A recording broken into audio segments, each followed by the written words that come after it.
1, 2, 3, swing it. Do you have an old sound tape or your favorite cassette tape that you want converted to CD or MP3 format? Do you need a demo CD, radio ad, a DJ or even a sound system for your wedding, birthday or special occasion? Then why not get in contact with KTR Records on 07931 152 448 or check out our website on www.ktrrecords.com. We have been in business since 2004 and also undertake community projects. So for your remixes, duplets and all your sound editing needs, why not contact KTR Records, official sponsor of World Jam Global Radio. KTR Records, coming your way.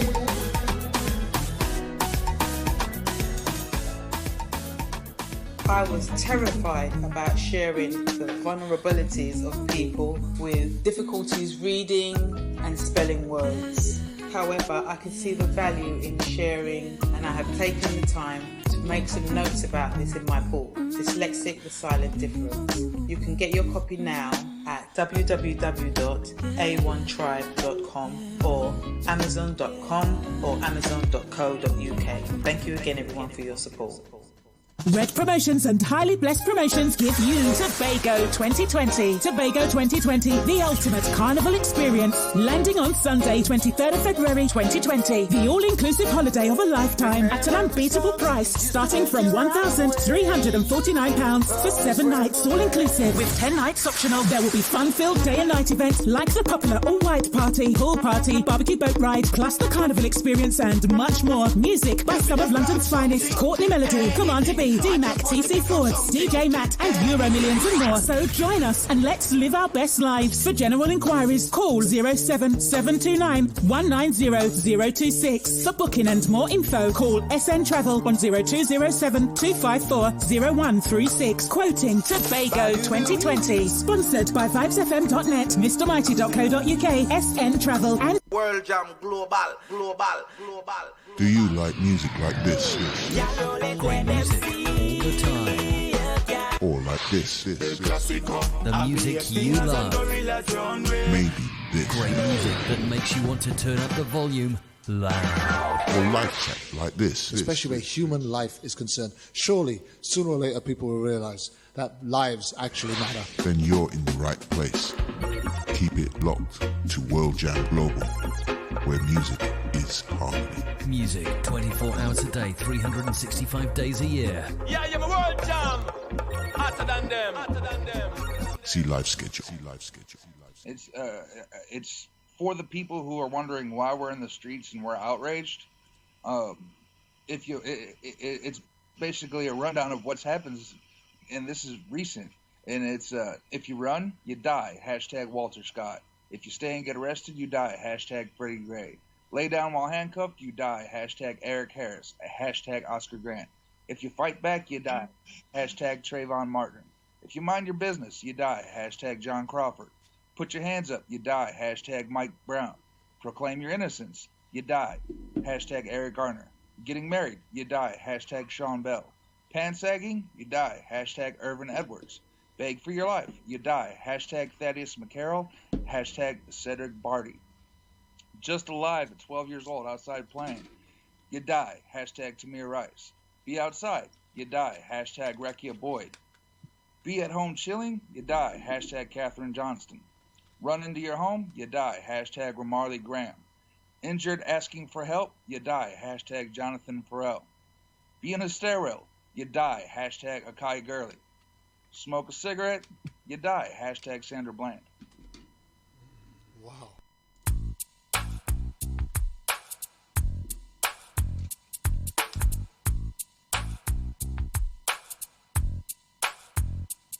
I already did my time. I paid for my crime. I already did my time. I paid for my crime.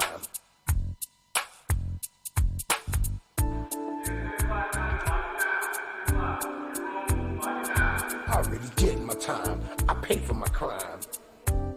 I already did my time. I paid for my crime. I already did my time. I paid for my crime.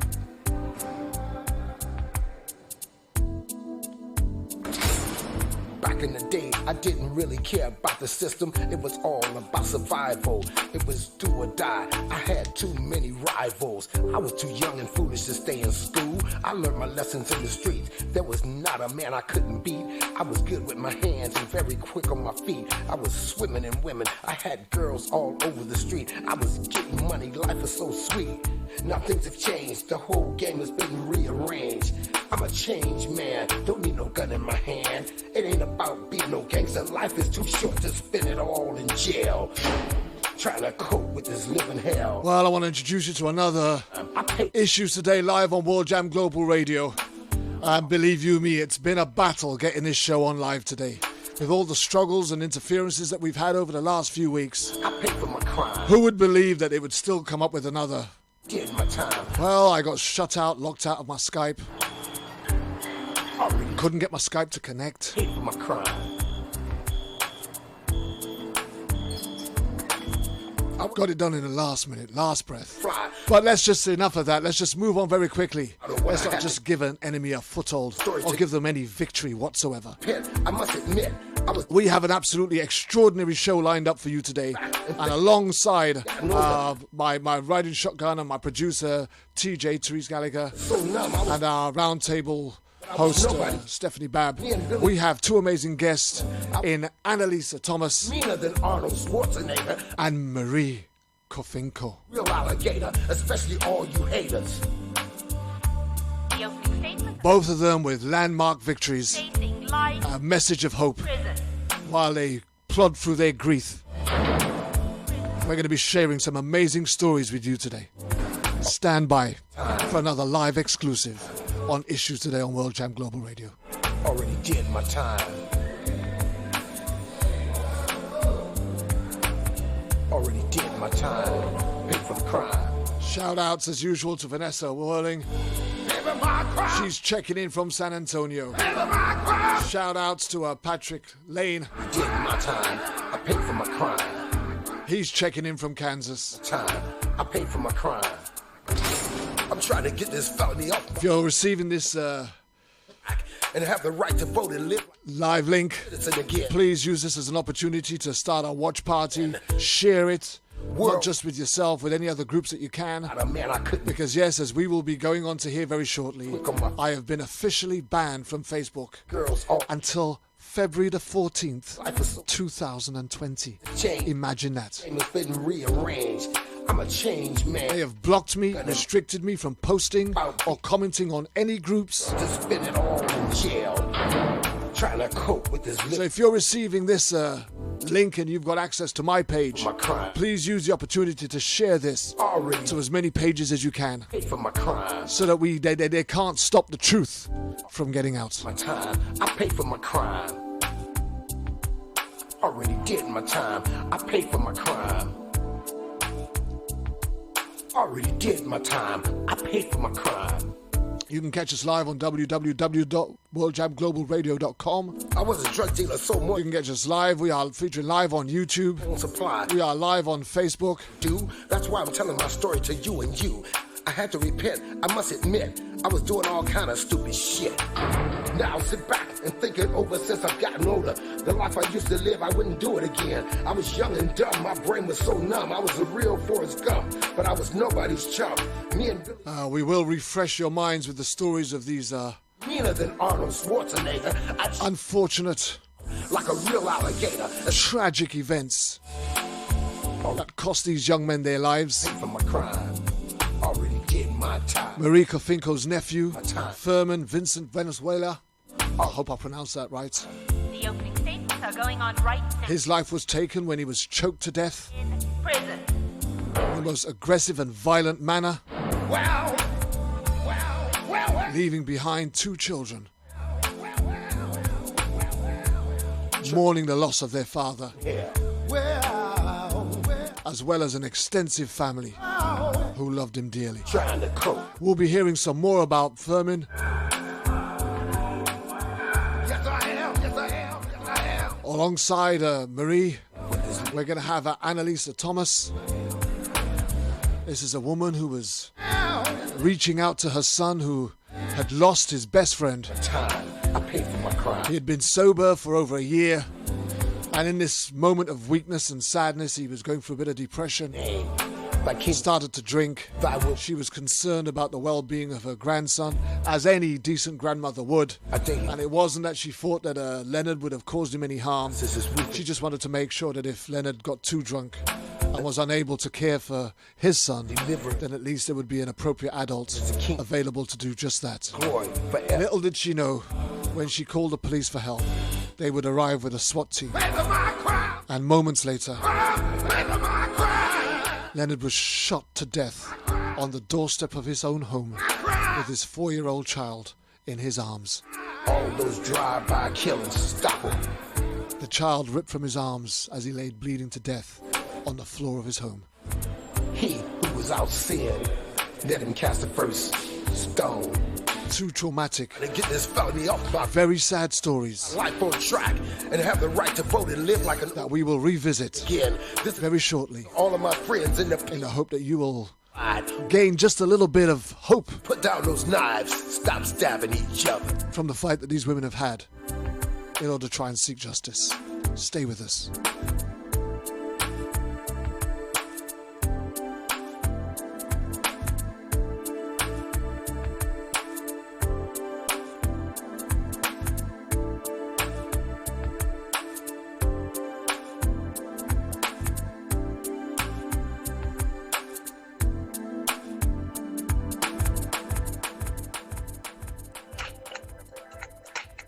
Okay, one of our audience members have actually got the live streaming live.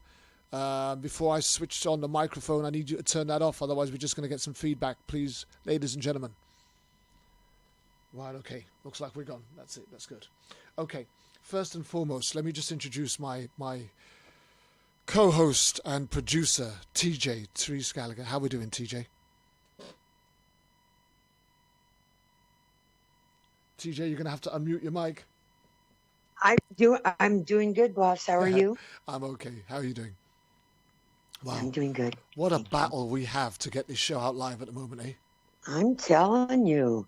It's been crazy. I couldn't even explain to you guys what was going on while you was in the wings waiting. But this has never happened. So my old phone, remember I told you last week I bought a new phone, so I've got my iPhone 11 Pro now.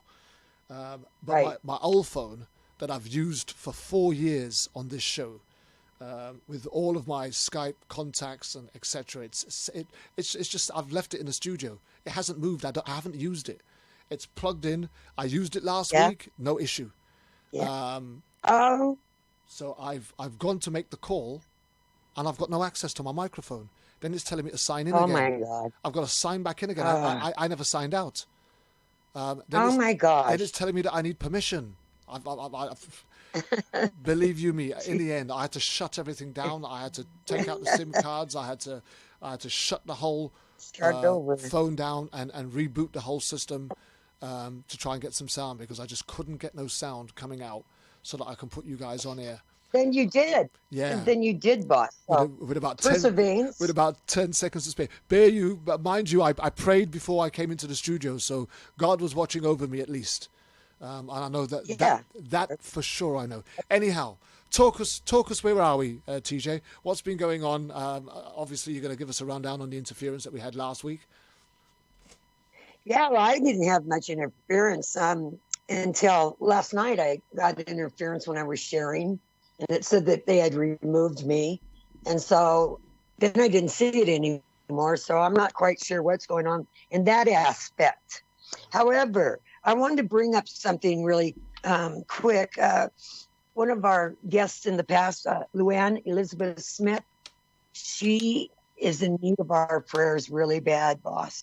She was in a huge, huge fire, and she lost everything, you know, and it was a hard enough time for her to just go home to her house after her child was killed and have the memories there of the little things that she had of his. Now she has nothing. And she's devastated. She doesn't, decisions are really difficult for her right now. I think we need to pray for her to have peace and for her to make the right decisions when they come to her. You know, moving and having to do all of that is just bad enough in itself.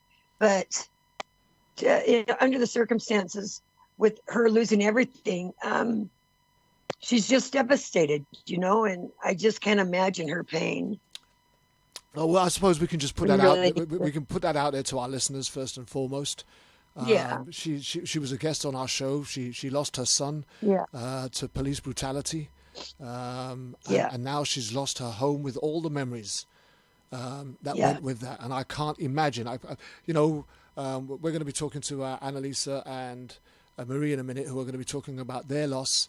We've had, over the last 4 or 5 years, we've had hundreds, thousands of people who have come on this show and talked about their loss.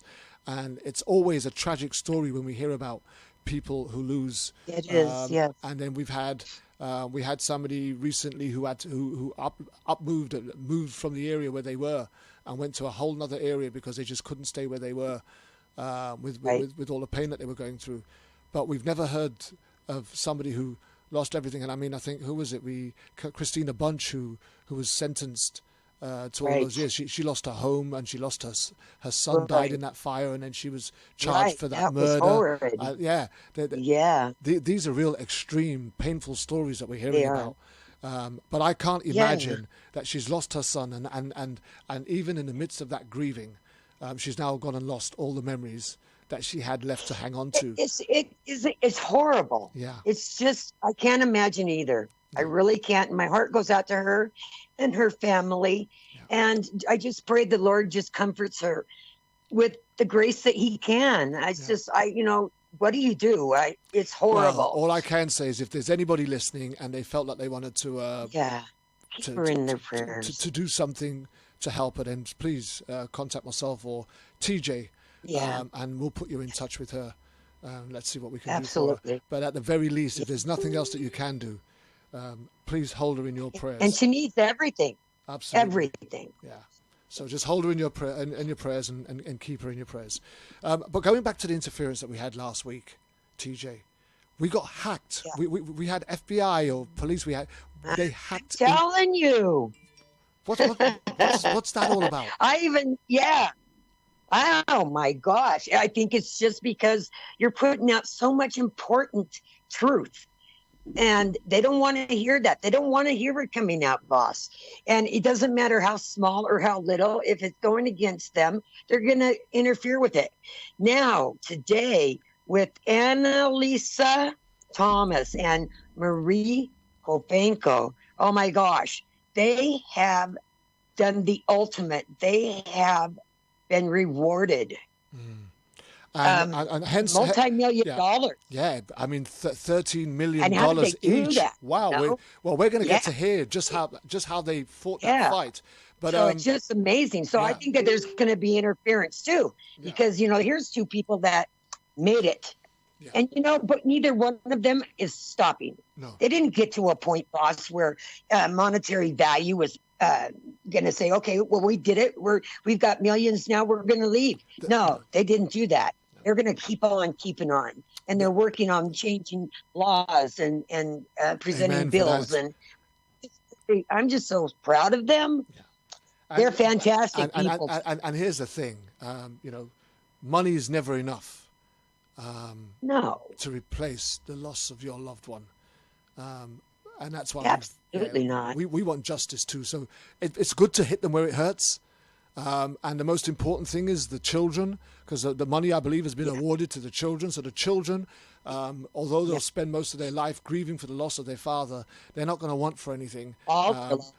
They're going to be taken care of, and that's very important.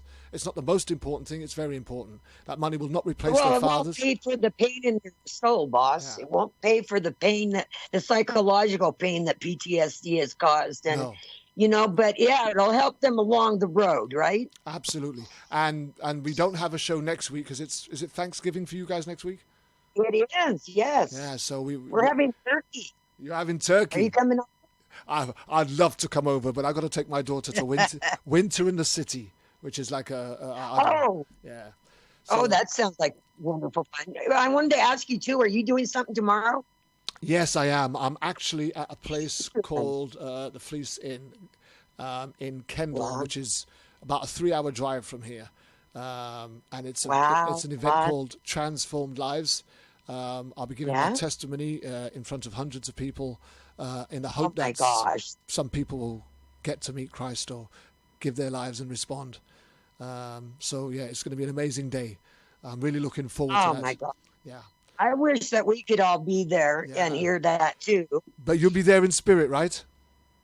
Oh, always in spirit. But I want to hear your story because I just can't imagine that you went through so much, too, like the rest of these people. So, yeah, I want to hear it. One day, you might look out there in all those hundreds of people, and you might see the round table. Or you might... Whoa. Would that not be something, a sight to behold? Absolutely.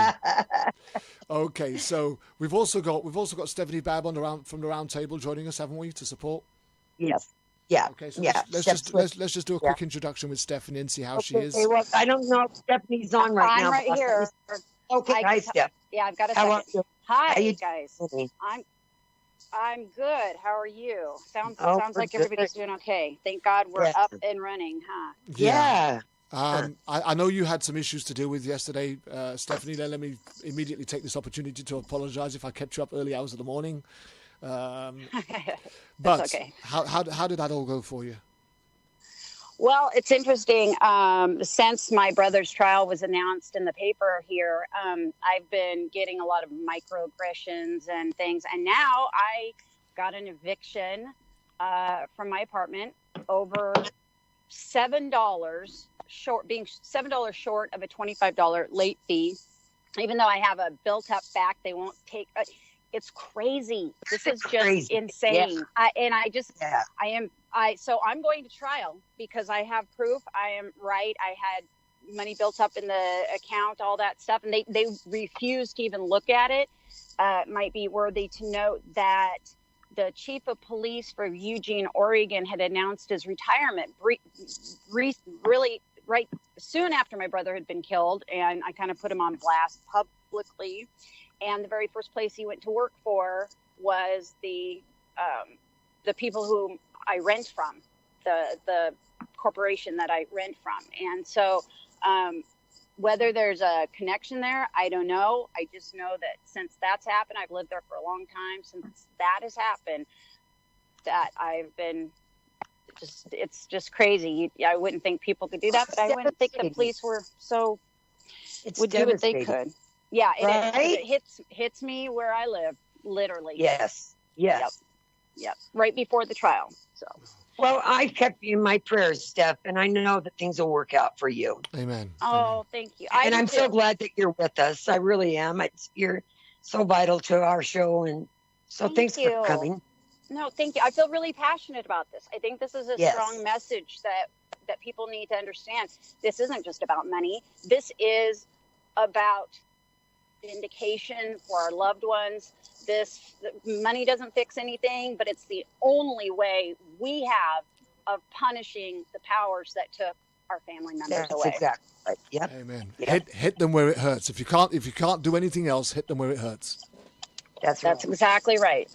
Right. Okay. So first and foremost, with no particular order, we did a show with Annalesa Thomas just a few weeks ago, which was the start. And I don't think Annalesa is aware of the effect of us posting, because what started was the day I posted the promo for her show was the day that I first got banned on Facebook. So for whatever reason, they were trying to stop us from getting this story out, which is why we did no advanced promotion on this. And our audience know where we are. They know what we do. This video will be recorded and made available to all once we finished anyway. So we just wanted to make sure that we had an opportunity to do Annalesa justice today. So without no further ado, let me just quickly bring in Annalesa Thomas and say, hey, how are you doing? Good morning, everyone. Thank you for having me again. And I'm blessed to be here and try again to share our story and our work toward not just monetary awards, but police accountability for their actions. And that is what's so admirable, and that's a word that's really understated here. When I say admirable, it's honourable, and that's even understating, because for some people, you get awarded a huge sum like that, and you can just walk away and go and live happily ever after if you want to. And some people might choose to do that, but not these two ladies that we've got on the show. We're going to bring in Marie very shortly. But Annalesa, how long ago was it that you was awarded your 13 point whatever million that you was awarded? It's been about 2 years. 2 years, and you're still fighting this fight. You're still seeking justice. You're still looking for to change the laws. You're still looking to campaign. You're still operating as an activist. You're still doing interviews. You're still trying to keep Leonard's name alive. You're still trying to, wow. But you could have just walked away, right? No, I couldn't walk away, because I have his son that I'm raising, and I do not want my grandson to come up in a world where police are allowed to treat him differently just because of the color of his skin. Amen to that. Amen to that. That's absolutely right on. And I remember correctly when correct me if I'm wrong, one of the things that we highlighted when we spoke to you in the first interview was, because of your color of skin as a white woman, you really didn't understand this level of hatred towards men of color, and the victimization and discrimination that was meted out to them by law enforcement in particular, right? I absolutely didn't. I never would have called the police had I known that their attitude toward Leonard would be anything but compassionate. And it was everything but compassionate. I feel a responsibility to what happened, what happened to my son. I guess you do. First and foremost, before we bring in Marie, just give us a ballpark round, 5 minutes of who Leonard was growing up, your son. Introduce him to the audience to refresh them as to the young man that we're talking about. Okay. My son was noticed wherever he went, because my son was 6'8". He had blonde hair like mine and blue eyes like mine. So he was noticed wherever he went.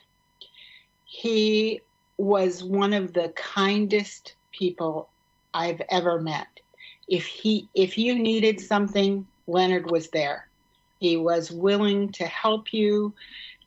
He would do anything we asked. I miss it so profoundly to be able to. He worked on my car. And I used to just take it and say, this is making a funny noise. Can you fix it? And now I have to pay for that. And it's pretty darn expensive. And he could fix anything. He could figure out anything. I was sharing with Teresa yesterday kind of this funny story. One of the pictures I sent you shows Leonard in a snorkel mask, and he has an onion. Well, Christmas around our house, we always had a large number of people, and my mother made this dish called Idiot's Delight, and basically it's scalloped potatoes with ham or Spam. Well, we would have to, as a family, get together and peel 20 pounds of onions. Well, you hold bread in your mouth and you try not to cry and you don't itch your eyes or anything like that. So we were gathered around trying to peel all these onions, and all of a sudden Leonard gets up and disappears. And he's about 14, 15 at the time. And he runs downstairs, and I hear him rummaging through something. And I yell downstairs at him. I go, Leonard, get back upstairs. We got to get these onions peeled and the, casserole in the oven before our guests come. And he comes back up and he's wearing this swimming snorkel mask with the snorkel in his mouth and the mask over his eyes and nose. And he goes back to peeling his onions. Well, what he had figured out was with the snorkel mask on, it didn't make him cry from peeling the onions. So once we all figured out that he was not susceptible to the crying of trying to peel an onion, we all passed our bowls to him and walked out of the kitchen. So he ended up peeling 20 pounds of onions all by himself just because he was so smart. And he was. And I loved hearing that story. I loved it. That was him. If he could figure something out, if there was a problem, his mind just worked like that. He was able to work it through in his head and figure out a solution. And he had humor. And he had a great sense of humor. He had a very dry sense of humor, but he was always laughing and funny. My oldest son shared at his memorial service. Ryan said, "I'm 35 years old and I don't know how to put oil in my car. My brother, when he was 15, took the engine out of my dad's car and replaced it. And he'd never done that before." Wow. But that was he just could see things and see how they went together and fix them. How they work, yeah. Yeah, how they work, how they function. And, he didn't need a manual or anything. He could just look at something and figure out the, intricacies of getting it together. So that's who he was there. And his son, Elijah, was born in 2008. And his mother left them when Elijah was about 3 months old, just walked out on them. And he raised his son. He was the primary parent in Elijah's life. And once he was doing that, he started his own little semi-shop at the house where they lived at. He repaired cars, he painted cars, he did auto body and fender work. And so that enabled him to be at home with Elijah. He had planned, once Elijah went to first grade, that he planned to go back to school to learn welding, and that was the plan. He was gonna, the following fall, he would have gone back to school. So he had plans ahead of him, and he had things he wanted to do. And my biggest regret in losing him, honestly, is the fact that Elijah was 4 when his dad was killed. He turned 5 about 6 weeks later. And at some point, the memory of his dad is going to fade in his mind. He'll have the memories I share about his dad, but his actual memories will fade. And that's tragic because his dad loved him and spent time with him and played with him. And all of those memories will fade for him. And that's just, it's so, so sad. It is very sad.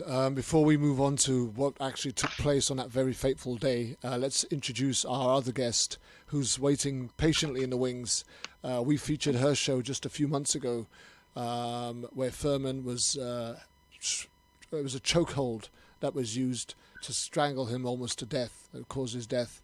But let's introduce Marie Cofinco and she'll talk us through it. How are we doing, Marie? I'm doing great. Very welcome, happy. Marie. Thank you. I'm very happy with this. Well, for me, it's a bittersweet victory. Yeah. But it's the beginning of change. Yeah. The federal jury absolutely. The federal jury awarded $13.2 million to my nephew's children, who was choked to death in a struggle on July 2nd, 2016. Marie, before we talk about Furman on that fateful day and what took place, tell us from the family's point of view, what type of guy was Fermin when he was growing up? What type of a lad was he? I mean, we've just heard some really great stories from Annalesa on Leonard, and these are the stories that warm and touch our hearts. These are the type of stories that the media never put out when law enforcement are trying to criminalize and victimize your lost loved ones.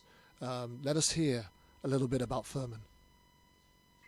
Well, he was a very lovable kid. I had him living with me when he was about 11 years old for 2 years. Yeah, I did lose some contact with him as he got older, only because, kids in their 30s and older, or late 20s older, they want to live their life, and they, want to be out there. And, so we didn't really keep in touch at the later part of the years. But what I do remember him, in his earlier years, he loved to eat. He, he had a lot of love to give. He always had a smile on his face, and he can talk to anybody. I just feel bad that we didn't communicate later on. I think the last time I had spoke to him, he was probably in his 20s. He came to my home, and he gave me a big hug. He was really into big, bear, tight hugs. He loved to eat. So if he knew his Tia Marie, that's me, his aunt, was having a family gathering, he just enjoyed coming to my home. And I mean, we had, a spread, a table full of food, and he enjoyed his family. He enjoyed his family, and it's just, a shame that his kids are not going to have the father, in their life. Yeah, that's the thing is, just as Annalesa has just said. So Annalesa, they had their payout over 2 years ago, but you had yours just this very week, right? Yes, Thursday was the last day of court, or the trial. I spent 7 days. I went every morning. It took me 3 hours to get there. First half hour I drove in the fog, and then I got on the freeway, and so it was really a hard drive. For the most part, it was my brother and I. The ex-wife maybe showed up twice. Showed up the first day to introduce the children, and the last day to find out how much money was going to be awarded to her children. But for the most part, it was my brother and I, and a few supporters. I did. You remember Leticia Barron? Yes. And her cousin Valerie. They were both there. They supported my family. Well, my family, brother and I, like 3 times out of the week. So it was kind of really disappointing, from all these organizations and all these activists. They knew ahead of time when the trial was going to take place. I shared it, but it really let me know, who is true to the word when it comes to supporting families. Yeah. And from that being said, I am now going to create a page for families that are going to come up to court and need trial support. And I'm the one that's going to try to organize to get, other families supporting other families. Because the bottom line, when it does come to supporters, it's us supporting each other. No, we can't depend on these organizations or these activists. So I'm hoping, starting in January, to come up with this support group page for trial and court dates. And I'm going to do everything in my power to try to make it to these, trials, because I felt very, very lonely, in there. And then on top of it, the lawyers were shushing me, don't you can't cry, you can't get emotional. And for 4 days, they were showing the video clips, over and over and over. And each time where I knew it was going to become too hard for me, I'd go to the bathroom and just throw my guts out. It was the hardest things to keep reliving what they did to my nephew.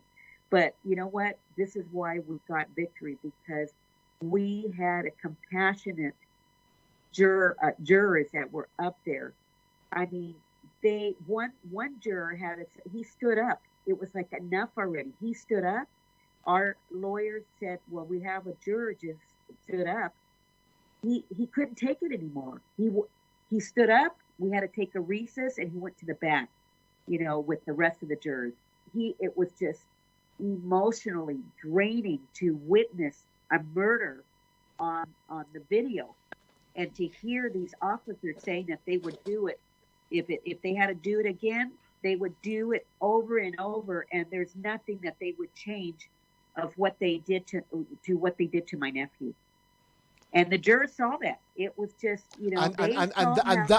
sorry, Marie, but that must be an extraordinary experience to experience for yourself, because here you are trying to seek justice. You know where you are with that, and you've got the law enforcement who are trying to impress upon a jury who are normally impressionable by the law enforcement and their arguments, and their heavily suited attorneys, etc., barristers who lead for them. And you've got the law enforcement who are saying, in fact, what we did was correct, what we did was right, we did nothing wrong, and if we were faced with that situation again, we would do the same thing. And that is almost to reinforce this impression upon the jury that the law enforcement hadn't infringed any rights, civil or human rights in any way, and that the procedures that were carried out were correct. So in order to try and sway the mindset of the jury that they'd actually done nothing wrong, and you've got a juror who stands up in the middle of that and says, hey, I can't listen to this anymore. I can't take this. That must have been an amazing experience for you and those that were with you supporting and watching, no? Oh, it for sure.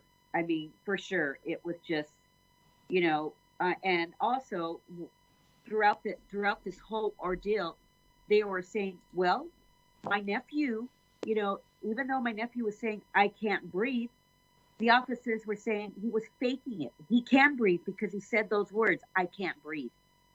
I mean, it was like, and then they were saying that he didn't feel pain like us because he was under the influence, which was proved wrong, that he had so very little meth in his system. Dr. Bennett Omolu testified that my nephew had, during all this ordeal, he had high levels of pain for 8 days, and the high levels of pains was emotional pain, physical pain, mechanical pain, chemical pain. He said that he had no reason to die, and that the meth had nothing to do with the death, that the meth doesn't bind to the receptors that control pain in the brain. That is the reason why he said that. That was because the defense lawyer said that my nephew did not feel pain like a normal person. That's right. But That's true. Yeah. They proved them wrong, and the judge, Corbin J. Carney, kept saying, sustain. We had professional, experienced people speaking on behalf of my nephew, and the defense lawyers were discrediting each professional that was up there testifying on behalf of my nephew. I mean, I'm going to tell you, the main person that was the defense lawyer on his opening, statement when they introduced Dr. Bennett Omolu, he looked directly at the juror and he said, "Isn't it true, Dr. Bennett Omolu, that you got your degree?" And he looked directly at the jurors in Nigeria. I mean, it's like, what? Is this for real? We all knew what kind of tactic this lawyer was doing, right from the get-go, because as we know, there's been a lot of, out in my area, a lot of scammers in trying to get money from us. And I've gotten requests from Nigeria, people asking me for money. So I'm pretty sure that he was trying to plant that seed that don't believe this doctor because he got his degrees in Nigeria. I'll just say this. I don't have any money, but I am inundated with requests from people from Ghana, Nigeria, Kenya, Uganda, because I run a charity here in the UK, of anything that we can do to help. And I get it daily. I don't take offense. I say hello to the people that private message me, and I'll even enter into conversation with them. But to try and degrade someone who has worked hard for their, it doesn't matter what country. And I'll say this, because one of the things that I struggle with is my mother was a teacher when she was in the Caribbean, and she came here to the UK, and her qualifications counted for nothing, and she ended up becoming a domestic supervisor, cleaning in a hospital. And it's terrible how people don't acknowledge or appreciate or even value some of the education. And I don't know if I've been abroad. I've been to some of these countries, and I'll tell you what, the schools in some of these countries are a lot better managed. The pupils, the students are treated a lot better, have a lot more respect. I was watching children who were young children going to primary school with their trousers so pressed that they could have probably sliced their bread with the seam on the front of their trousers. I've never seen that in the UK, but yet they are quick to judge that whatever they've learnt in those countries cannot compare to what they're learning here. That was a very derogatory and underhand tactic that the defense attorney was trying to pull there, and could even be described as very prejudicial, at the least. Well, the jurors saw exactly what the defense lawyers were trying to do, and it was just, even the look in the judge's face. It was like, what? This doctor, Will Smith did he portrayed him in a movie called Concussion. Mm-hmm. If you get a chance, watch that movie. That doctor that Will Smith portrayed, he was the one that was testifying. Wow. Very, very knowledgeable. But even on top of that, are they not aware that it was an African that came with the first heart transplant operation? Where is their mindset? But what are they thinking? What have they learnt? And this is where prejudice and racism really stands out, is that it's by uneducated, ignorant buffoons. Sorry. Well, they displayed it very well, because it came in our favor. Also the jurors were so turned off. I had a chance to talk to a couple of them. When they had 40 to 50 uniformed officers that showed up, they were trying to intimidate the jurors and my family. It was disgusting. You couldn't even, if someone wanted to come and sit in the trial to listen, there was nowhere to sit, because these officers took both sides of the where the sit. It was just sickening. Wow. And they were laughing each other, and they were high-fiving each other. It was just a little that's preposterous. I would imagine that they were convinced that they were going to win that case, right? Absolutely right. Yeah, without a doubt. And when it was time to go to lunch, I proceeded to walk towards the elevators. They were making fun of the doctor's accent. And there was one of the women that were I guess she worked with the city of Anaheim, an African American. She had to shush the officers because she noticed that I was there. But I heard them; they were imitating this professional, knowledgeable, experienced doctor and making fun of the way he was talking. I mean, it was just unbelievable. And it's like, who's laughing now? When the verdict came, yes, unemotional. Right. Yes, they violated. Well, I like it when karma happens right away like that. I mean, they were walking down with their head down and their tail. That's disgraceful. I mean, it was just.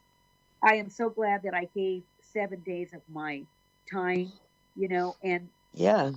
And it's really hurtful, that the ex-wife called my sister and said, I don't know why they're giving credit to Marie for this this victory. She's not the one that won. We did. Everyone is giving her congratulations.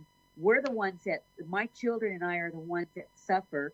I mean, I'm not taking away from it. This is a victory for all of us because changes are going to be made, and I'm doing what I'm doing for the love of my nephew, even though I didn't have a relationship when he was in his, late 32, in his 30s.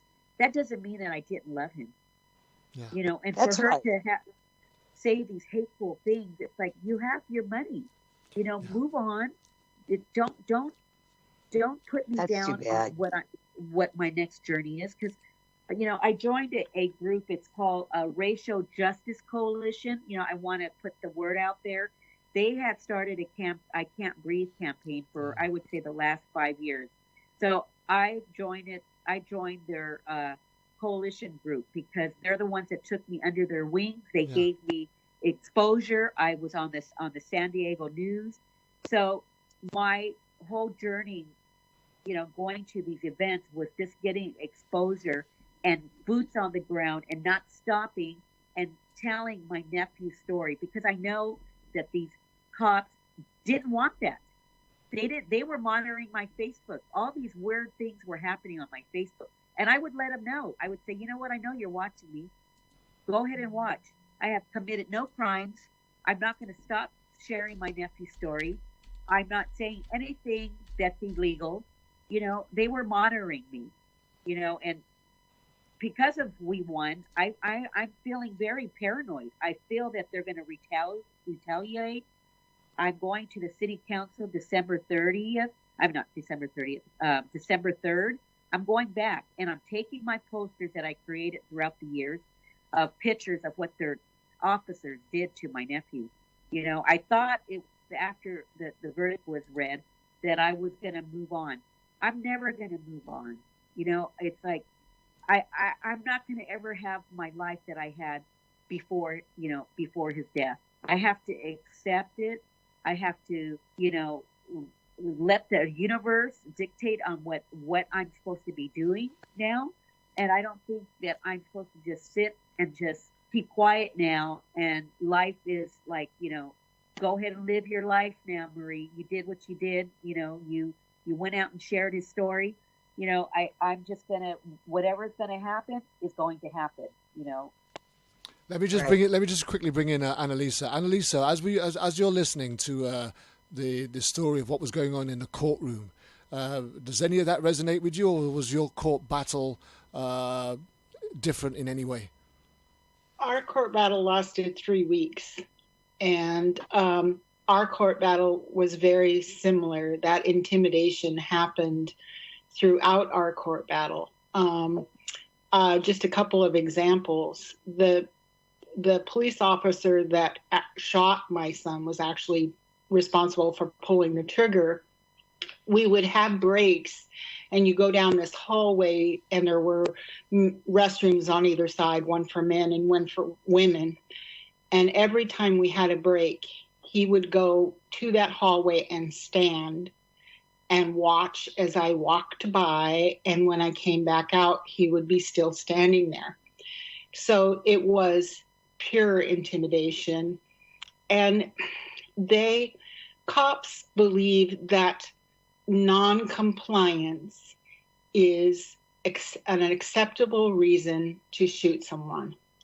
Because in our case, that is all Leonard did, was he did not comply with their directions.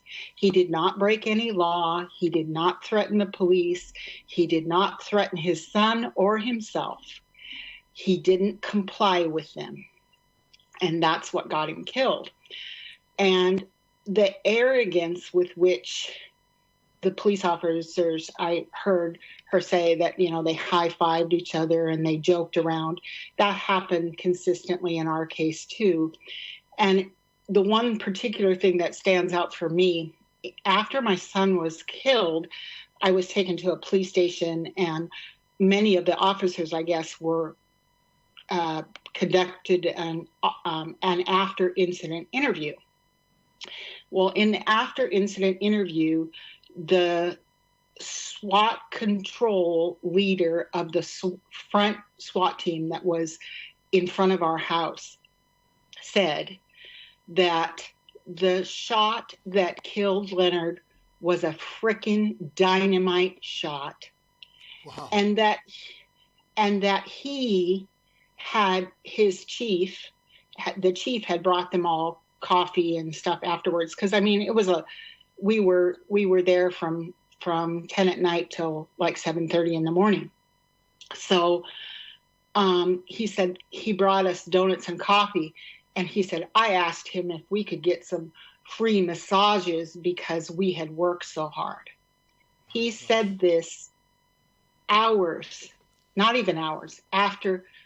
And at one point, I guess, when the paramedics, the same man, when the paramedics were desperately trying to save Leonard's life, another paramedic said to the man giving CPR, he said, how is he doing? Meaning, how's my son doing? And this other officer said, oh, he's all right, man. He's all right. Wow.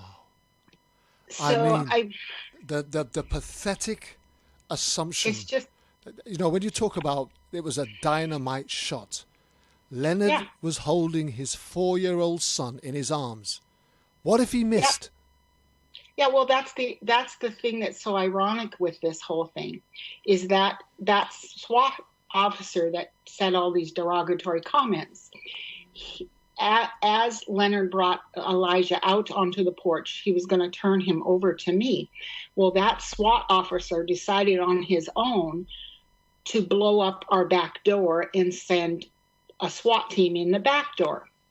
Now, if the sniper had not killed Leonard or shot at Leonard at that time, as he dove off the porch and grabbed his son when the explosion happened. Now, if the sniper hadn't shot, Leonard would have backed up the stairs and backed into the house and been confronted by 5 armed SWAT members, but he would have been alive. Instead, they shot him. He backed up into his house, bleeding to death with his son in his arms. He fell backwards to the floor. And one of those SWAT officers that had come in the back began to punch him in the face while another officer is ripping Elijah out of his arms. And Leonard, my son Leonard's last words were, "Please don't hurt my son." That must be the most horrifying image. It's horrible. An impression that's left in your mind. Remembering. It's horrible because my son died with no one there that cared about him. And I suspected that he'd been shot because I heard the rifle shot. And I was literally, I had bruises up and down my arms because I turned to the officer that was standing with me and I said, "Oh my God, they've shot my son. They've shot my son." And he said, "We don't know that." And I'm pleading with him, "Please let me go. Please let me go." And someone ran past us with Elijah and I'm desperately pulling on him to let me go. And he literally dragged me down the street and put me in a police car. Are they still on the police force or the police department?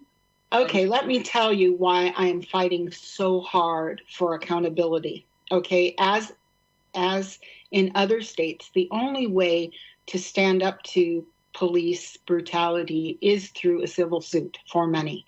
There is currently no way to sue somebody criminal. I mean, there are in our state in 30 years, nobody has ever been criminally charged. An officer has never been criminally charged for killing someone. Well, same here.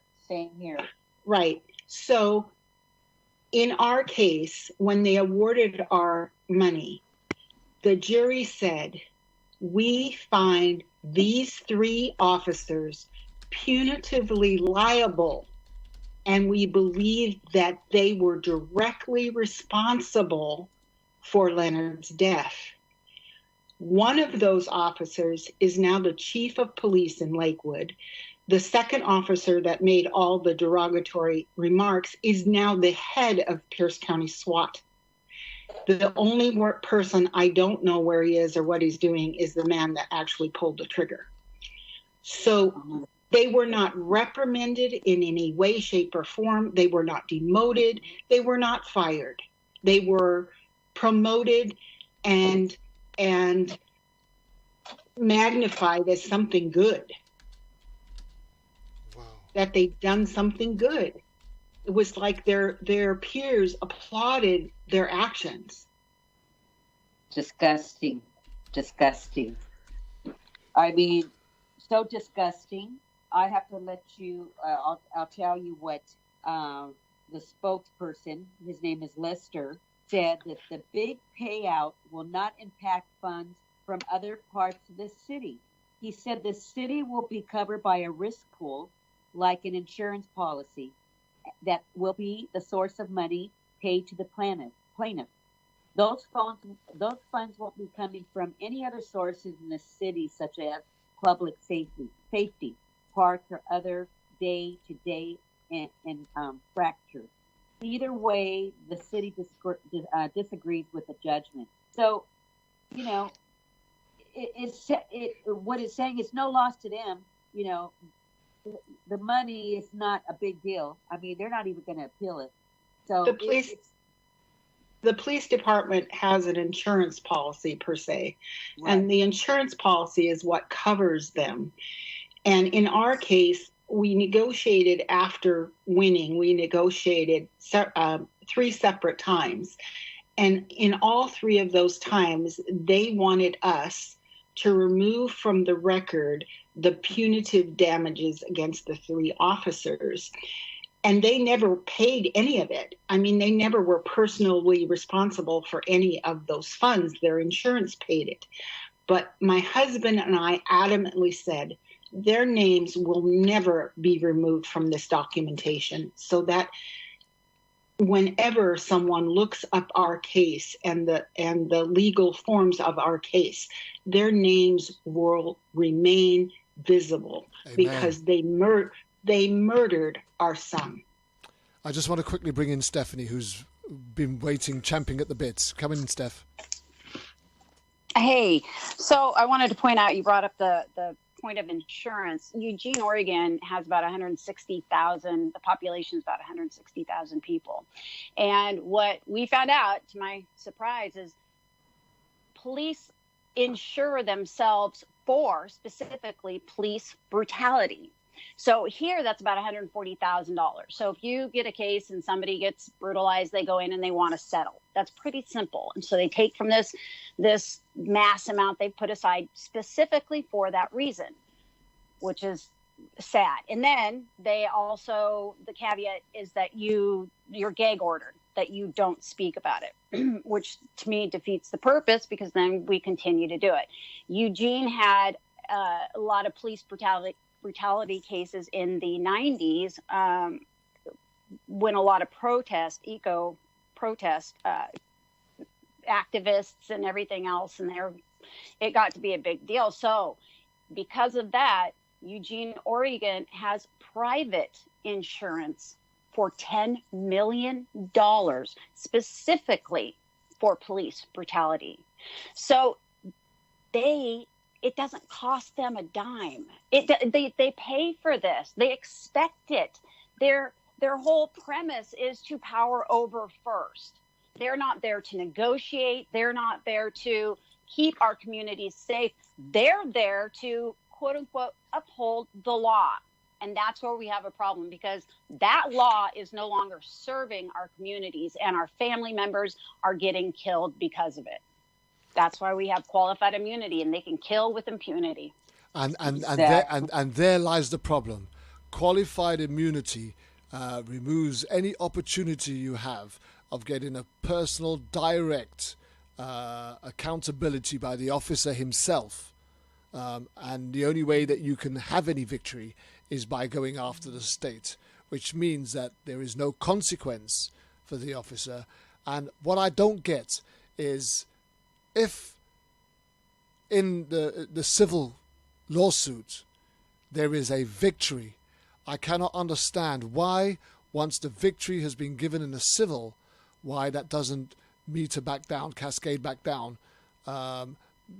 Because in some respect, somebody is saying, you're wrong. You did something wrong. You should have been charged. They're prepared to pay out $13 million for something that they don't think that they did wrong. That doesn't make sense. If a jury has turned around and said, you know what, this was wrong, so we're going to award this money. For me, there needs to be a review of whatever decision that was made that allowed them to escape any consequence, for them to be able to redo or retry or reassess the situation and give some consequence to that officer, because now the state has had to pay for his mistake. And as long as there is no bridge, there's no connection, because it appears that there's a total detachment from the officers to the legalized system that pays for their mistakes. Because there is that detachment, they actually have no reason to fear the outcome of whatever goes on in that courtroom. So to them, it doesn't matter whether you win or not. It's not paying. They're not paying. It's not costing them, and there is no comeback for them. You know, for me, somehow the law must change where you may well have failed in the initial criminal adjudication, but if you've gone to a civil and it's been proven and it's come out that you've actually been victorious, there should be an official review by an outside body, not a police body, an outside body that then reviews that entire case that failed in the criminal court to see if there's any accountability, traceability, and consequence for those that are involved. I don't know how you guys feel about that. No, I mean, 100%. I mean, you know, when they were reading the verdict, two of the officers' mothers were there. The disappointment in their faces to hear that their sons were responsible for my nephew's death was like, I wouldn't have liked to hear that my son, I was so proud that he was a police officer, is now, you know, and they were there watching the video. Two of the mothers and one of the girlfriends of the officer that killed my nephew. I mean, it was just, I guess they really thought that they were going to win. It must have been it must have just been horrid. It was just. I can't imagine being in that courtroom.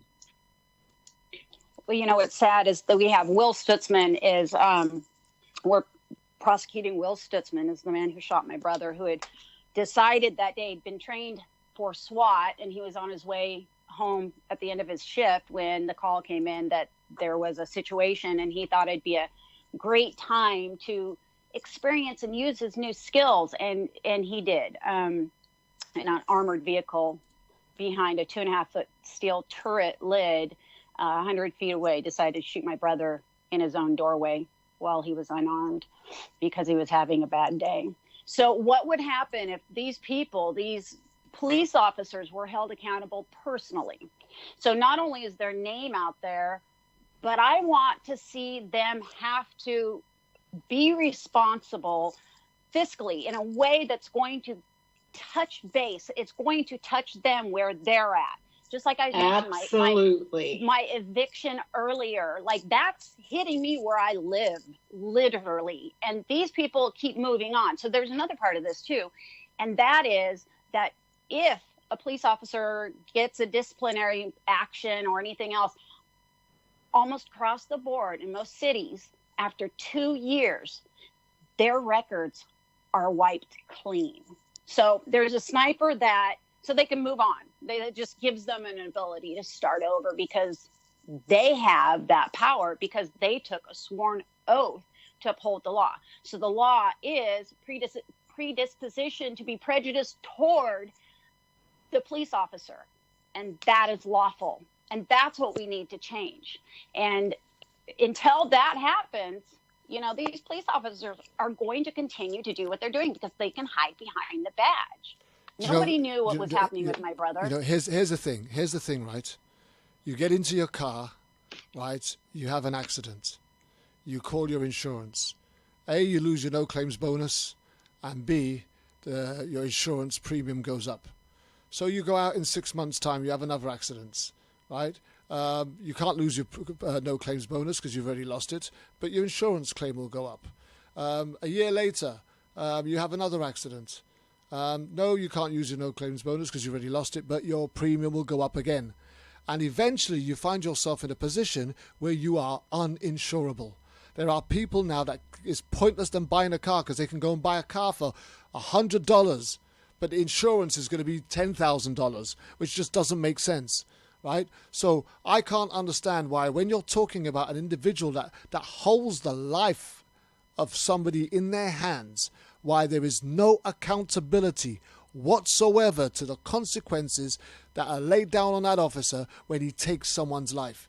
If he was having to contribute to that insurance and every time he messed up, his insurance would go up, he'd start to think about some of those mistakes that he was making. In our state, we passed... I agree with that, yeah. In our state, we passed a bill labeled I-940, and it removed the malice from the law so that now an officer doesn't have to predispose to kill someone. However, in the language of how that law will be implemented was written by the CJTC, which is the police academy that trains officers. And we are pretty much going to be at a close to this whole thing in about next week. Then it goes into law in December, I think. And the problem is that we mandated completely independent investigations. What we received are they're going to now, if a particular agency is involved in an officer-involved shooting, they are then going to turn it over to a neighboring police agency to investigate. So our legal fight is absolutely just beginning, because for me, that is an inherent conflict of interest and will not change anything.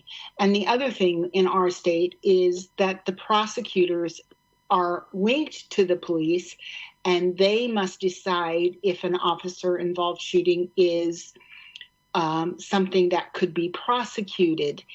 And in 30 years in the state of Washington, every single time there has been an officer-involved shooting, it has been deemed justified. Those are the two areas I plan to, with a whole lot of other people that support and have lost family members, to fight for. I want a completely independent investigation team to go out and investigate when an officer shoots someone. I want it to be looked at as a criminal charge until deemed otherwise. So I don't mind if you have to have expertise. You have to have perhaps ex-police officers or, other people with expertise to conduct an investigation like this. However, I do not want currently employed police officers investigating one of their buddies in an officer-involved shooting. It's a conflict of interest. So we will continue to fight to make this change. Absolutely. And here's the thing. This is what I want to bring, if I can sort of like bring it round to that side of things anyway. The most important thing for me is that there are so many organizations that are fighting. I find it, I don't want to offend anybody, but fighting justice in the wrong way. Some people are so busy being angry that they can't see that the battle is in changing the law. And when you look at changing the law, when you start finding the fault or the mistakes with the law, that's the only area that, or the opportunity that you're going to have to bring about change. But I first want to ask Annalesa first, and then I'm going to come to you again, Marie. But once you'd lost Leonard, and what was it that made you decide that you were going to pursue this, and what was your first port of call? That's two questions, and the third one will be where did you get your first scent that you was on the right track, and it gave you the encouragement to continue and persevere? We were in trial. We were still in trial, and we had to stay in a hotel downtown.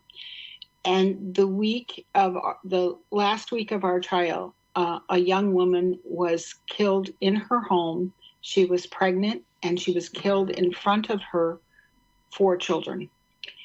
And there were 2 officers there that had left their tasers in their car or some such thing. But both these officers, I'm sure, outweighed her she weighed like 98 pounds. They could have physically knocked her on her butt. They said she had a knife. But, I mean, they could physically have knocked her on her butt. So as I'm sitting there and we're trying, I see that this hasn't stopped. My son's killing wasn't an isolated incident. Here it is 5 years, 4 years later, and this is still happening.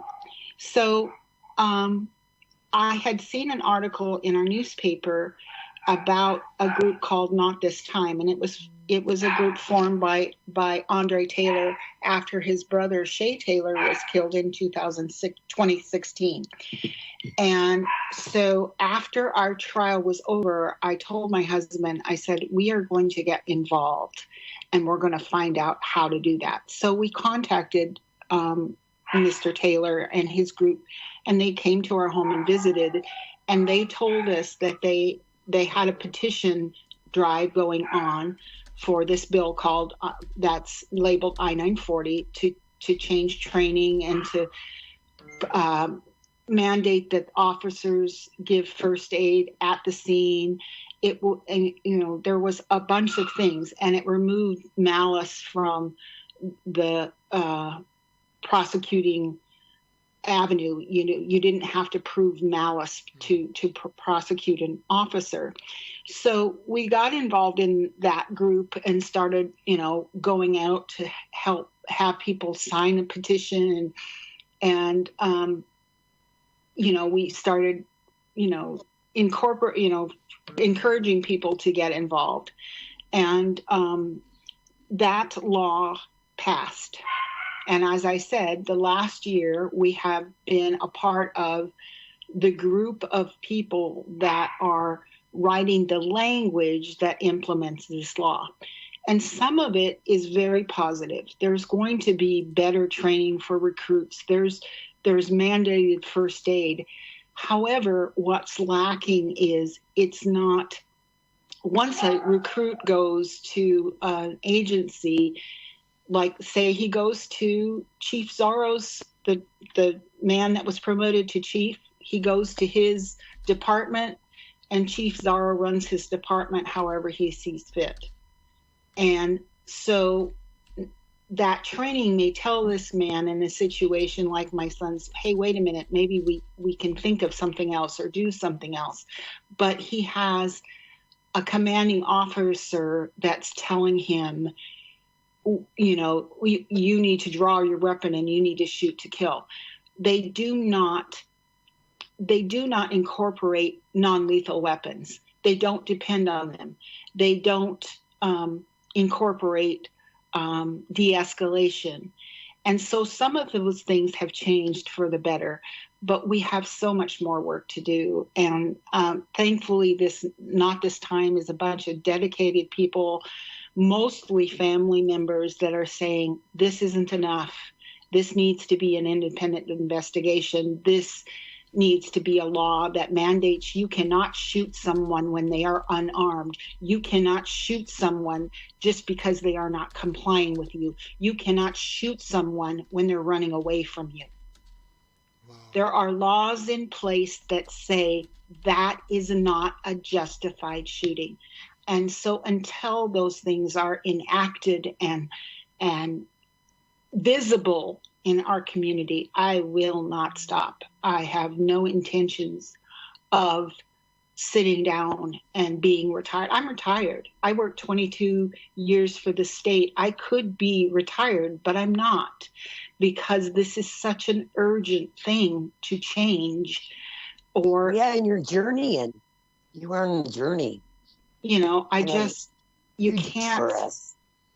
just can't stop. You can't stop pounding the, your fist going, This has to change. You have to treat all human beings with respect and with dignity, and at all cost try to save their lives. That's what you signed up for. You signed up for protect and serve. You have to protect and serve. It cannot be your life is more valuable than my son's. Absolutely not. So, with Marie, where did you manage to make your first breakthrough? What path did you take? What direction did you take? What made you decide to go after this?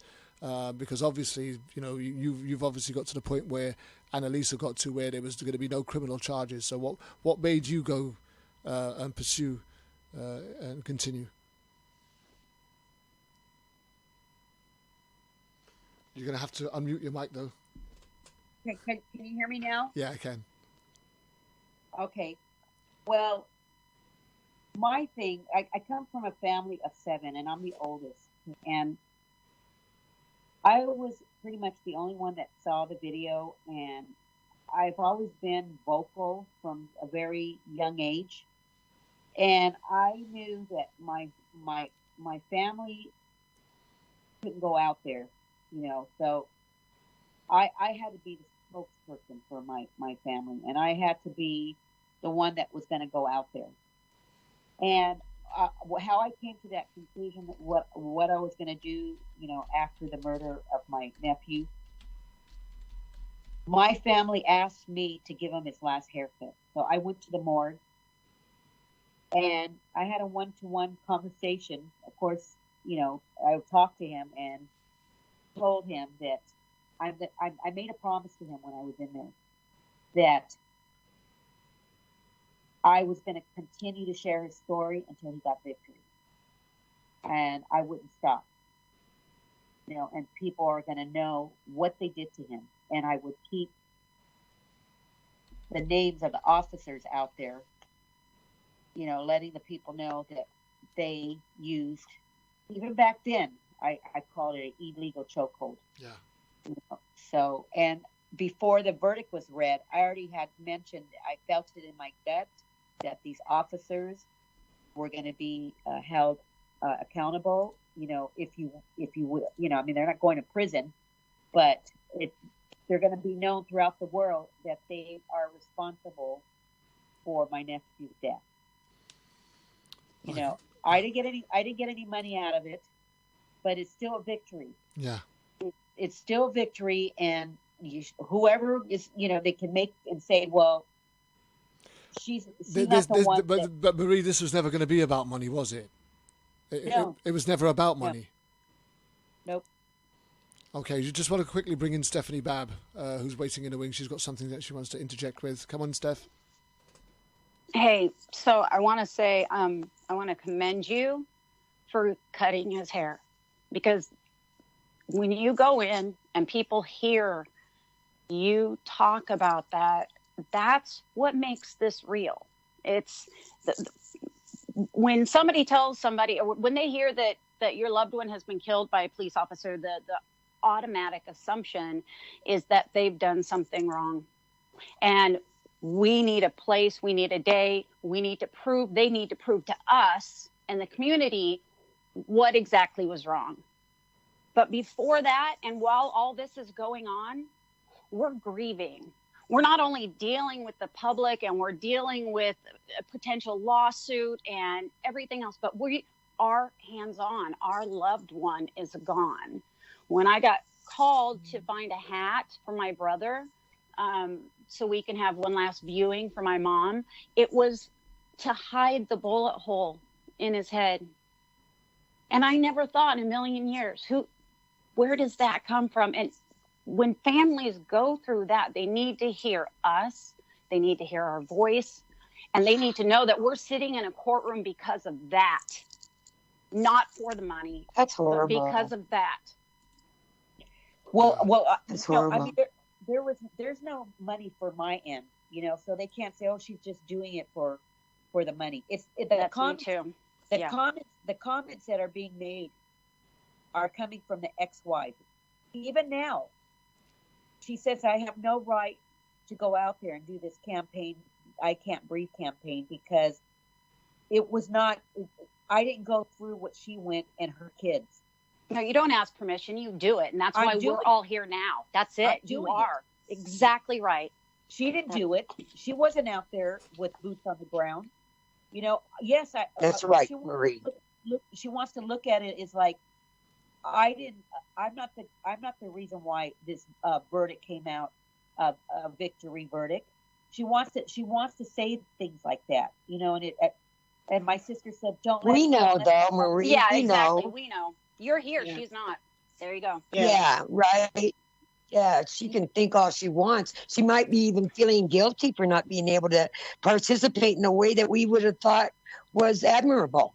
And we have to be compassionate in a way that people don't respond to everything the same way. My family went on shutdown, and I stepped forward because, I don't know, I was compelled.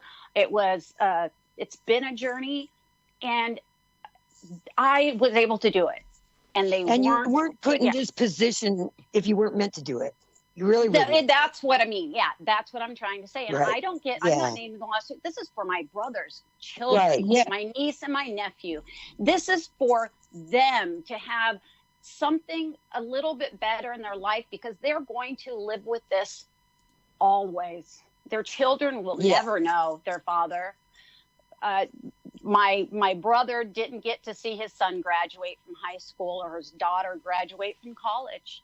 And those are the things those kids are going to live with. So if money can make their lives even remotely more comfortable for the years to come, and in turn their children, so be it. Then that's the least we can do. Sorry, I was just going to say, the unfortunate thing is that she's going to benefit from all the hard work that you've done, and that's fine. You're not going to take that away from her. The money hasn't gone to her; it's gone to the children. And the fight that you fought was the right fight.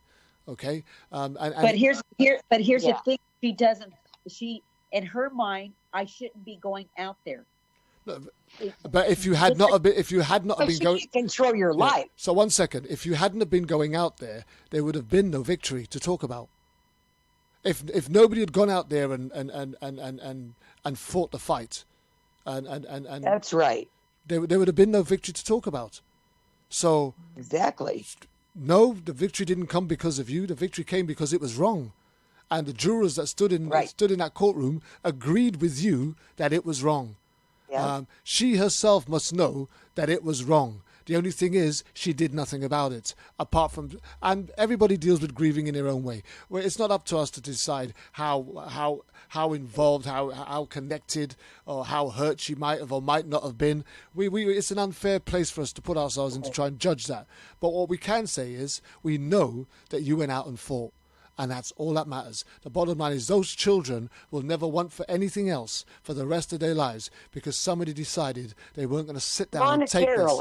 They were going to fight monetarily, right? But the kids are looked after. They've got money. That's great. That's fantastic. They're never going to want for anything for the rest of their life. But there's still a fight to be fought. There is still justice to be sought. There is still wrongdoing. There's still corruption. There's still lies. There's still all of this stuff that's going on with law enforcement that needs to be challenged and changed. And that's not going to happen while people are sitting down counting their pennies. And that's how I look at it. It has nothing to do with that was my nephew. I loved him then. I love him now. You know, and I don't want this. I mean, I spent many hours, like 7 days, that I didn't come to work. I mean, to look at it like for what reason? To take her glory? You know, it's like, put that aside. You know, you got your kids are going to be taken care of. That shouldn't even have come out of her mouth at all. No.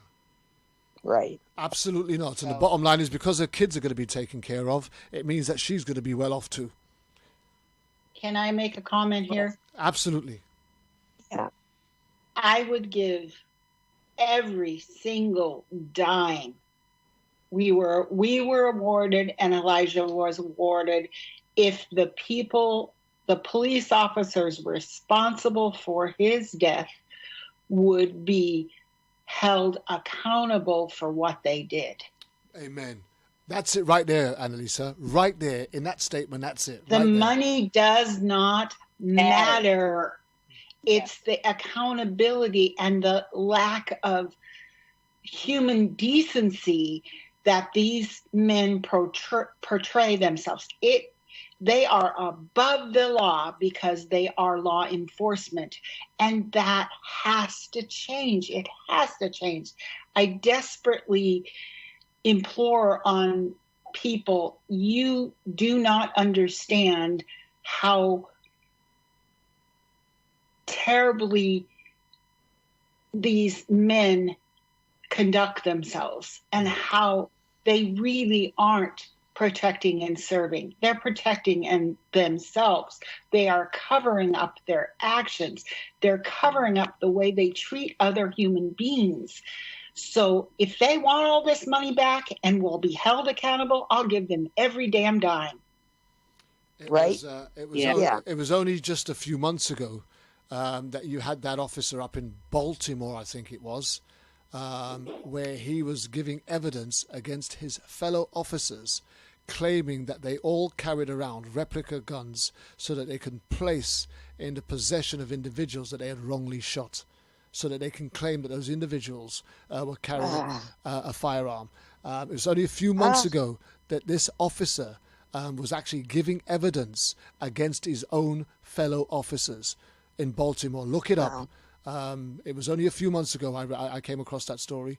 It was so that's doing what's right. Absolutely.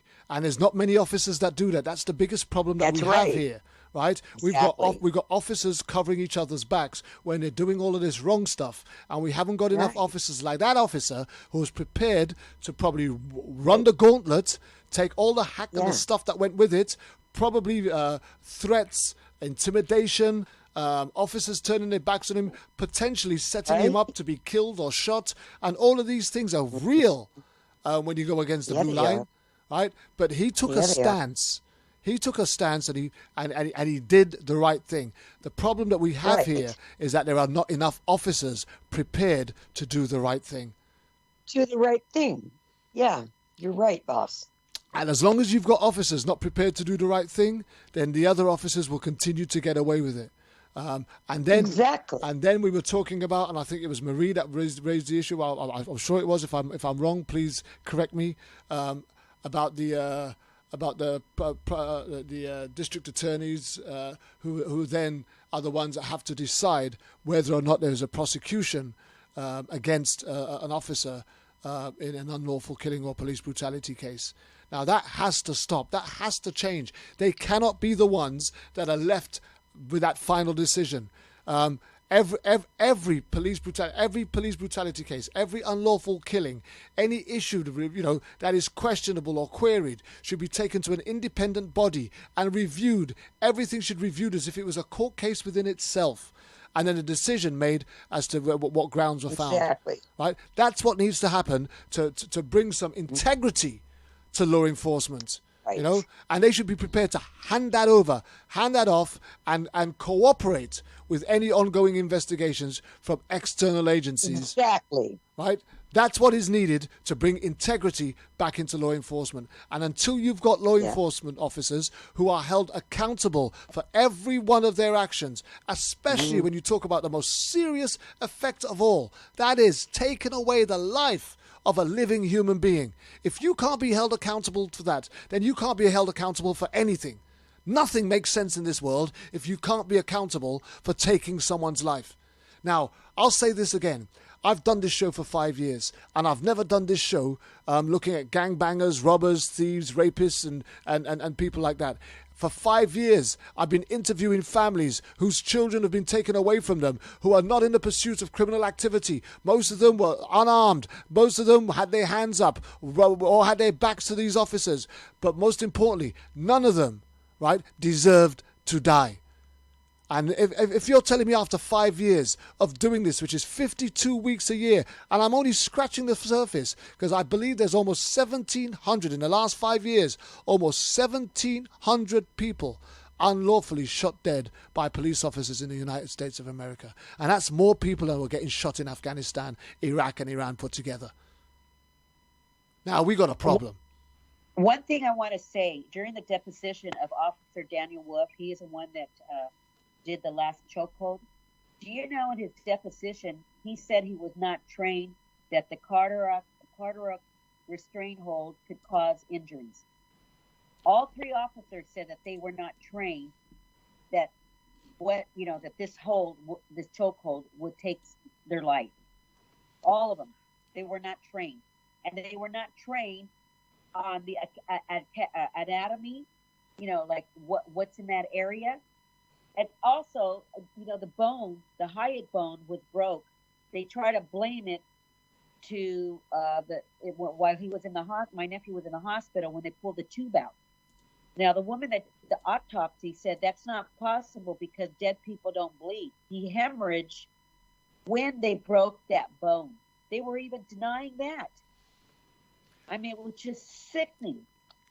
I've seen the photographs, especially the ones that you've sent me, and there's one in particular when the officer is on his back with Furman on top of him, and he's got his hold arm, lower and upper arm, around the front part of his throat, with his neck pulled right back and his arm stuck right in there, right underneath the chin. Right, and you could imagine how much force he was putting on that as he was leaning backwards and pulling Furman's neck towards him as he continued with that grip that he had on there. How you could actually believe that you wasn't going to hurt or injure somebody, let alone kill them, is beyond me.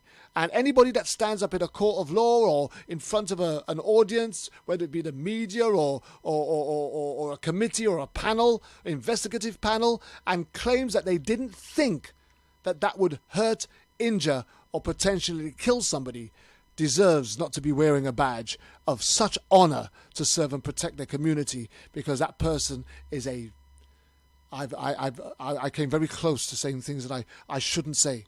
But how could you... We know, right? We know when we're play fighting.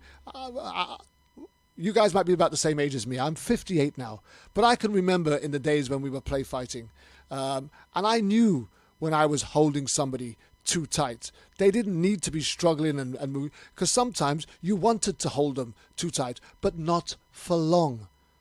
But could you imagine the length of time that officer had his hands or his arm around Furman's throat, pulling and yanking at his neck, yanking it back, the adrenaline that would have been pumping through his body as he probably felt how masterful he was, how much in control he was, how subservient Furman was now, because Furman couldn't battle out from this. He had him in a firm grip.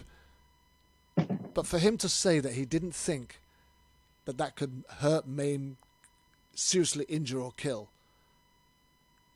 I mean, and the DA, it started with the DA because he dismissed these charges and cleared his officers. I mean, he was okay with this illegal chokehold. They did their job. They serve and protect. They didn't do anything wrong. They cleared his officers, but the officers, all three of them in the deposition, said that they weren't trained to know what to look for when they're being choked out. And all three of them are jiu-jitsu, karate. They go out and they train in it.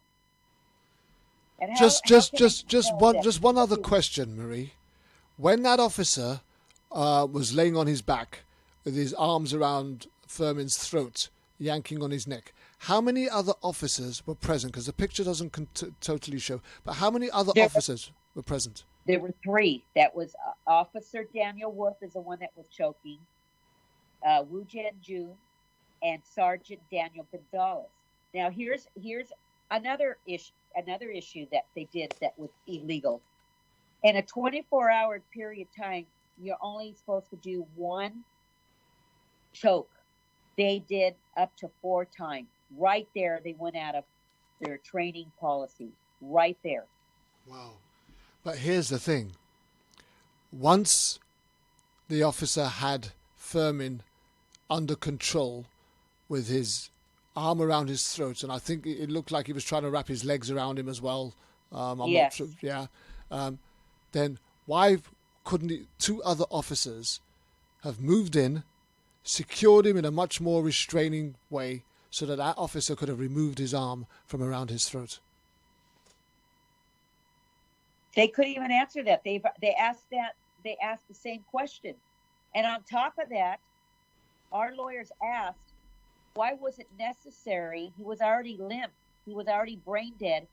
On top of that, they did a hog tie and tried to tie his ankles. He was already brain dead. That doesn't show on the YouTube video, body cams, but I saw it there in the trial. After all that, he was already brain dead, and you can see another officer that came later that was bringing his legs up to try to tie him, hog tie him. I mean, my nephew was treated like a wild So when you imagine that treatment, and then we go back quickly across to Annalesa, because Leonard was shot in the chest while he was holding his 4-year-old child. He fell back into his house onto the floor with his child still on his chest, and the officer has gone in there and started punching him in his face. This is after he's already been shot. Punching him in his face while another one ripped his son out of his arms. Now, what kind of humane treatment would you call that? And I mean that, just pray tell me, Annalesa, what was the response like in court when that information was read out or briefed out? The officer that actually shot Leonard got on the stand and said, I shot him in the chest because I couldn't get a clean headshot. My gosh.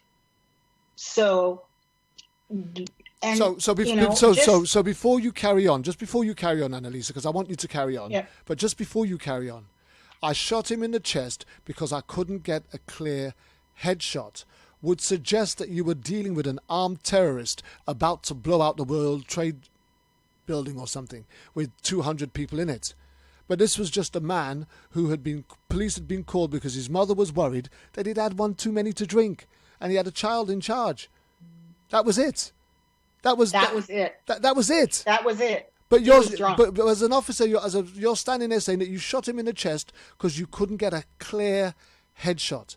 That tells you the mindset that they arrived therein in the first place. But carry on and tell us. Sorry for interrupting you. No, that's, it's fine. They repeatedly, patted themselves on the back, for lack of a better word. But the jurors, thank God, saw through all of it. We had 32 different counts that they ruled on. We won every single count, every single one. But the problem I have is still that all of those officers still have their badges and jobs, yes. All of them. And here lies the problem. So let me just quickly bring in Stephanie if I can. Stephanie, what's the way forward in trying to make sure that law enforcement officers are more accountable?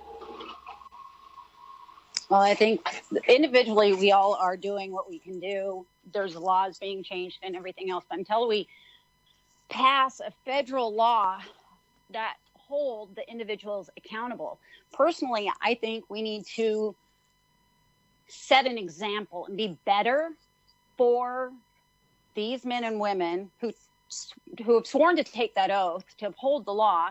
And by the way, that's propaganda, to serve and protect. That is not in the job description of a police officer.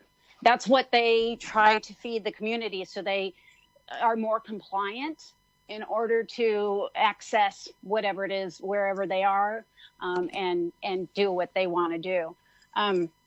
But by changing laws. That's the only thing that is going to work. And that means getting involved. And usually people don't get involved unless something's happened to them personally. And that's me. I'm that person.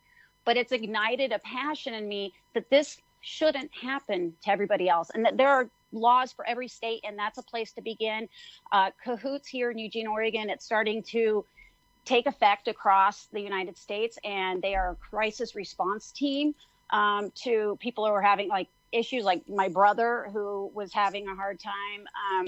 And in that way, they're crisis negotiators, but a mental health response unit, crisis unit that are meant and trained to do just that. They're not on a timeline. They're there to help that person, not to enforce a law that doesn't apply to that situation. Yeah, I get you. Look, we've got about 15 minutes left. There's a couple of important questions that we do need to get through, and Patrick is prompting me to ask one very important one. And I'll both of you can answer that, but I'll go to Marie Cofinco first. With your respective victories, both of you, has the victories that you've had any impact on changing anything in your particular cities? Marie first.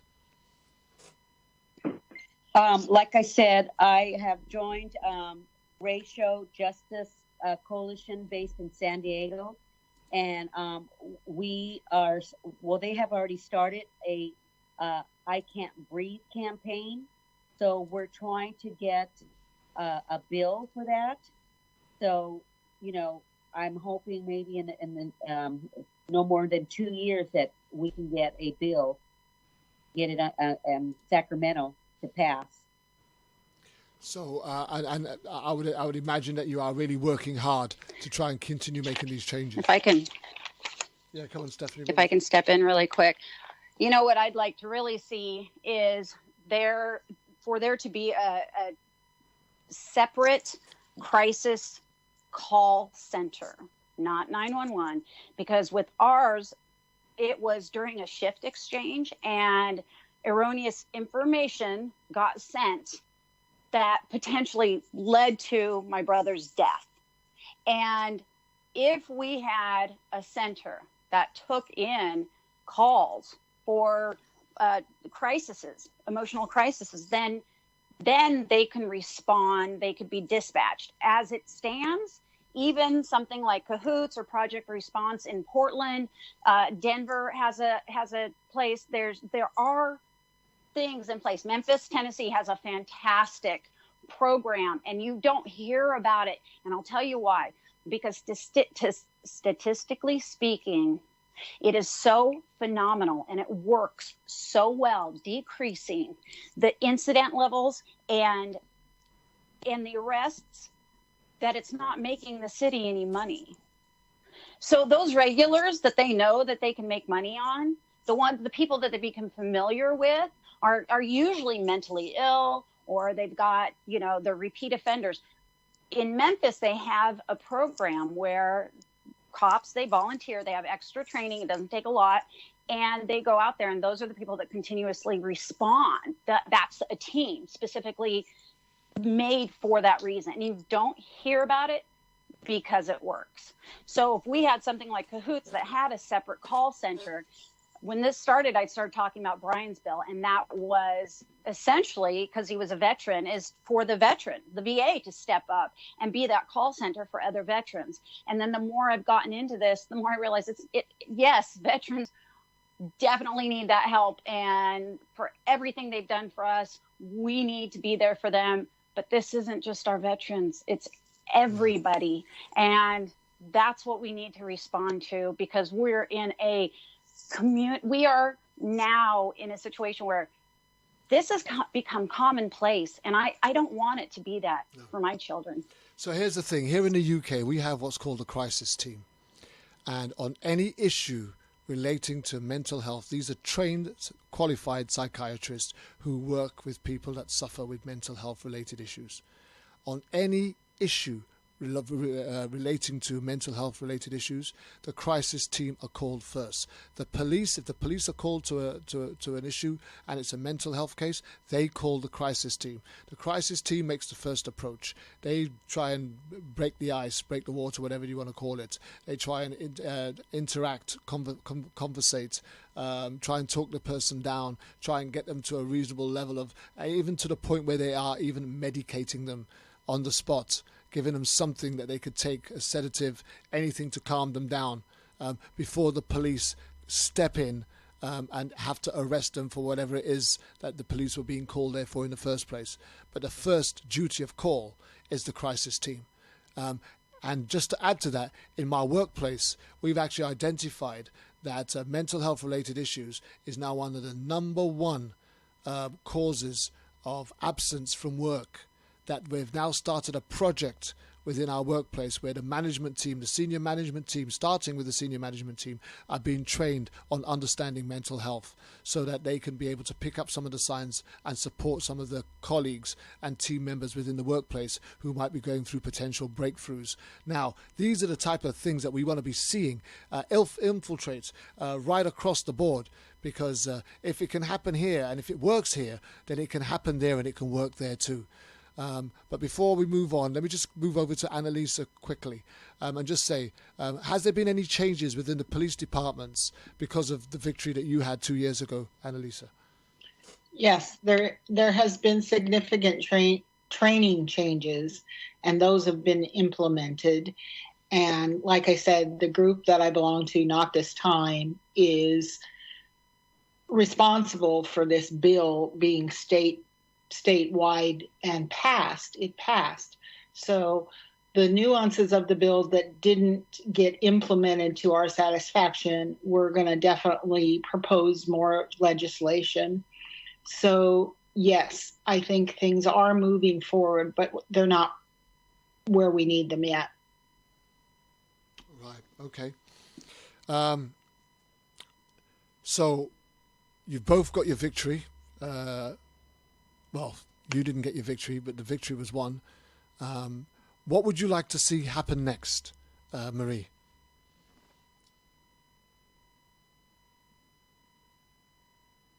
Like I said, what I like to see, well, to be very honest, I'd like to see all three officers go to prison.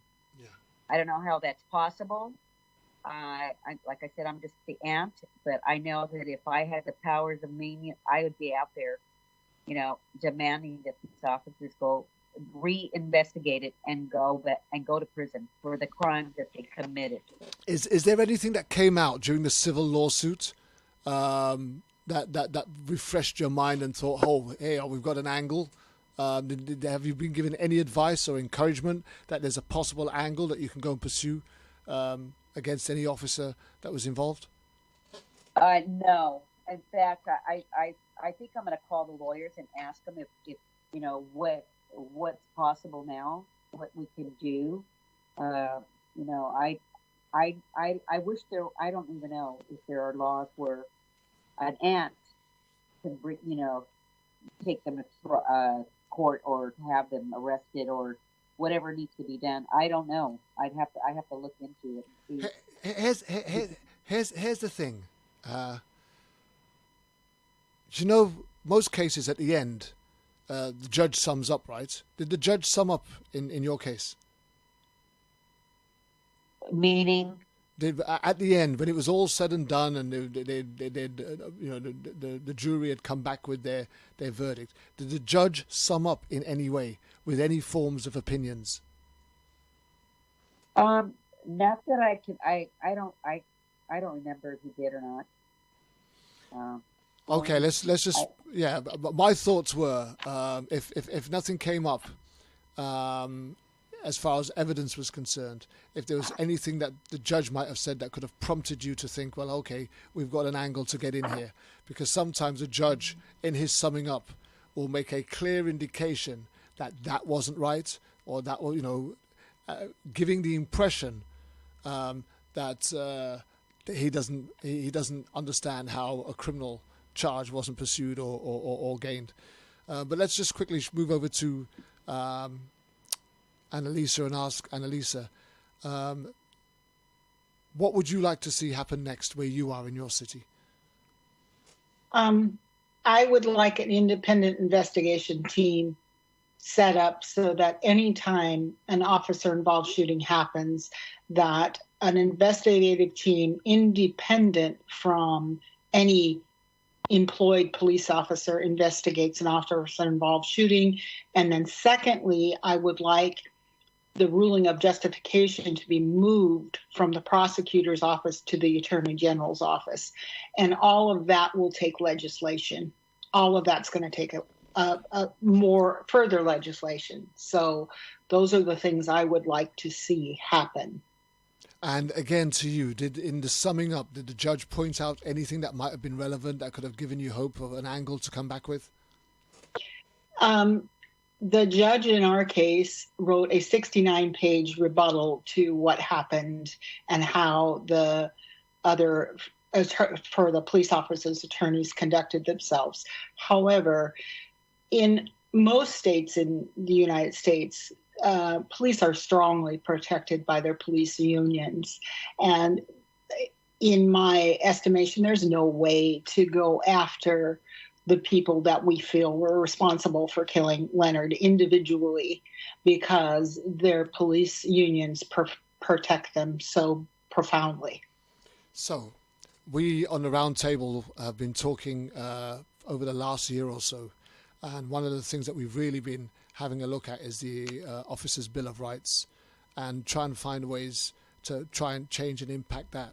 And if all of these groups, activist groups and support groups and people, families that have lost their loved ones were to get together, right? I wonder how many hundreds and thousands of people that would make in order to sign a petition and get something brought forward into, the federal house, wherever it is that you guys take your challenges to, in order to get somebody to review the Officers' Bill of Rights and start looking at making the amendments that protects the community from the police rather than the police against their mistakes.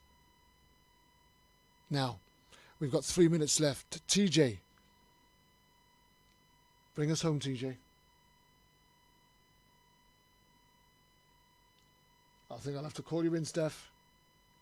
Yeah, I'm right here. Okay. You know what? I had a lot to do. I'm getting ready for my own personal case on something, and this was so important. Hi, let me finish. I want to thank. That's okay. Go ahead.